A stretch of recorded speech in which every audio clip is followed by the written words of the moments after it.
Hello বন্ধুরা, নমস্কার। Green leaf agro ফার্মের পক্ষ থেকে তোমাদের সবাইকে জানাই আন্তরিক প্রীতি, শুভেচ্ছা, ভালোবাসা। দেখো বন্ধুরা, আজকের এই ভিডিও করার উদ্দেশ্য হচ্ছে তোমরা যারা নতুন বাগানে বা এখন যাদের বাগানে ফুল এসেছে, প্রচুর পরিমাণে ফুল এসেছে, তো ফুলগুলিকে অবশ্যই 3-4 দিন পরে এভাবে রিমুভ করে দিতে হবে। না হলে হয়তো এই ফাঙ্গাস, দেখো কি পরিমাণে ব্যাকটেরিয়া জমছে মনে হচ্ছে। ফাঙ্গাস কিন্তু তোমার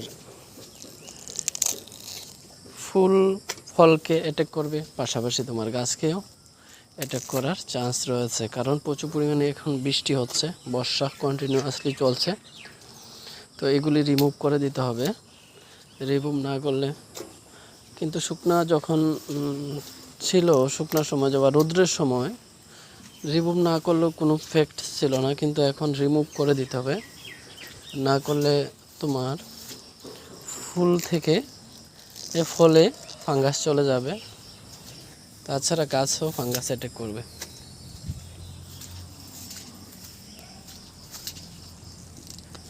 তোমাদেরকে আমি একটা গাছ দেখাচ্ছি, একটা ফুল ফল দেখাচ্ছি।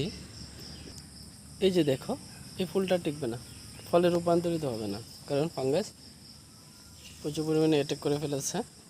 আমি রেখে দিয়েছিলাম, কিন্তু না, তা থেকে দেখো কিভাবে ভাইরাস তার ফলটাকে ধরে ফেলেছে। তো অবশ্যই এখন রিমুভ করে দিতে হবে উপরি অংশটাকে, তাহলে হয়তো সাকসেস পাওয়া যাবে। না হলে পচা যেটা ফাঙ্গাস অ্যাটাক করে দেবে।